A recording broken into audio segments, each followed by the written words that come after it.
everyone, it's Maya Joy Kana. Welcome back to my channel. I am a twin flame and a psychic who's on a mission to help everyday people achieve true love. And in this video, I am going to be providing some tips for texting your twin flame. So here are my 7 texting tips for twin flames. Number 1, be predictably pleasant. One behavior that I see a lot of twin flames engaging in is keeping their texting positive, say 4 times out of 5. Every 5th time that they text their twin flame, maybe they just totally attack them.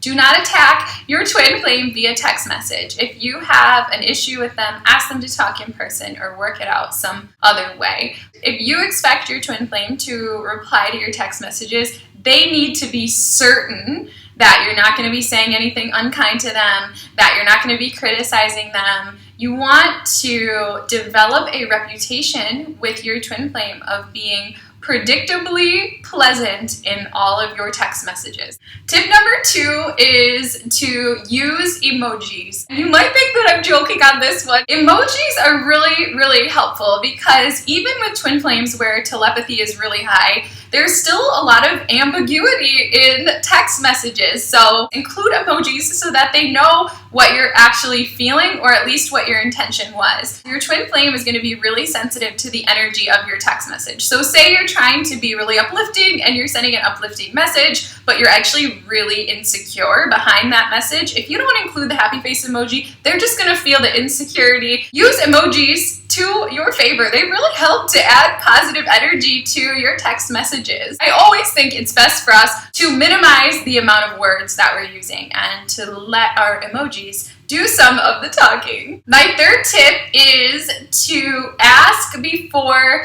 sending any videos, any links, any articles, anything like that. One way that a lot of people push away their twin flame is by bombarding them with spiritual information or interesting things, or every single song that you like, every single thing that you like. You can say, wow, I found a really interesting article about soul connections that really resonated with me. Would you like to see it? And if you ask them, would you like to see this video or would you like to see this link, and they don't reply, then don't send it. Don't bombard them with information that they did not ask for. And that brings us to tip number 4, which is be as concise as possible. Sometimes it can be good to just type out everything that you want to say, but then go through all of it and edit it down to a paragraph or a sentence. For example, instead of sharing an entire dream and all the details of a dream that you had about your twin flame, you could just say to your twin flame, guess what? I had a dream about you, with a winky emoji. Ask yourself, what am I really trying to say with this? Do I really need to share this entire thing? Or am I just trying to say, hey, I think you're great and I've been thinking about you? If you're just trying to say, I've been thinking about you and you're awesome, just say, I've been thinking about you and you're awesome. You don't need to mention all the signs and synchronicities that you've got from spirit that made you think about them. Just say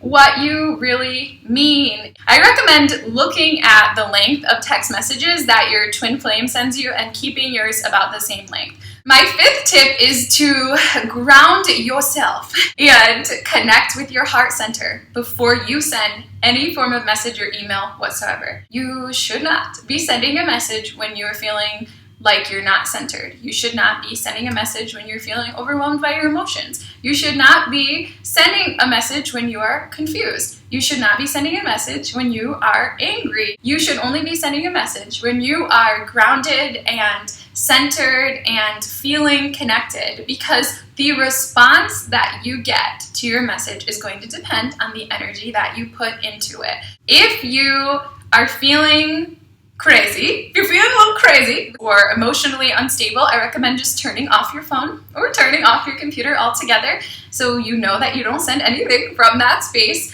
If you're feeling just like a little triggered or a little frustrated but you want to compose a message, what I recommend is closing your eyes and visualizing your soul, visualize your higher self and your twin flame's higher self in a beautiful place, maybe a beautiful place that you know in nature or a beautiful place in the higher realms. Imagine you meeting together and maybe imagine for a second just the beauty of your twin flame's higher self the beauty of their soul. Let yourself feel the love that you have for your twin flame. Maybe imagine the two of you connecting in this beautiful place, maybe hugging or reaching out your hand, or your twin flame reaching out their hand to you and you grabbing their hand and feeling connected. And imagine an energy exchange of beautiful, pure light between your heart chakra and their heart chakra. Let yourself feel the energy in your body and let yourself feel filled up with the love that you have for your twin flame, for yourself, for this journey. And then when you're in that really balanced state of seeing the higher perspective and feeling the love, then send the text message that says, how are you? Okay? Tip number 6 is when you're texting and messaging with your twin flame, treat them like an equal. They are your equal. They are your greatest equal in the whole of the entire universe, so treat them like an equal. There's two sides to this coin that I see a lot with people not treating their twin flame like an equal. One is like the teacher role, where one twin believes that they are more evolved than the other twin flame, so they talk down to their twin flame and try to teach them about spirituality or tell them what's right and what's wrong. That's not a good strategy for supporting your union. The other side of this coin is people who maybe believe that their twin flame is more attractive or has more power than they do, so they talk down about themselves and say things like, you know, hi, sorry, like I really don't want to bother you, and I know sometimes you don't like getting text messages from me, and you're really busy, and you have a lot of important things to do in your life, but I just wanted to tell you that I really appreciate you. Don't talk down about yourself. That is not going to get your twin flame to respect you or to want to interact with you. Treat them like an equal. For example, if your twin flame shares something, information, or they share their belief, don't tell them that it's wrong, even if it comes from a different state of consciousness than what you are at. Take interest in what they're saying, as if everything that they said was just as valuable as everything that you say, because it is. And finally, we have tip number 7, which is to respect the boundaries of your twin flame. Please, God, respect the boundaries that they state, but also respect unstated boundaries, okay? So, for example, if your twin flame seems a little bit annoyed when you text them when they're at work, for example, don't text them when they're at work. Or if your twin flame is a friend of yours but is currently in a relationship with someone else and they ask you not to text them because they're in a relationship, then don't. If your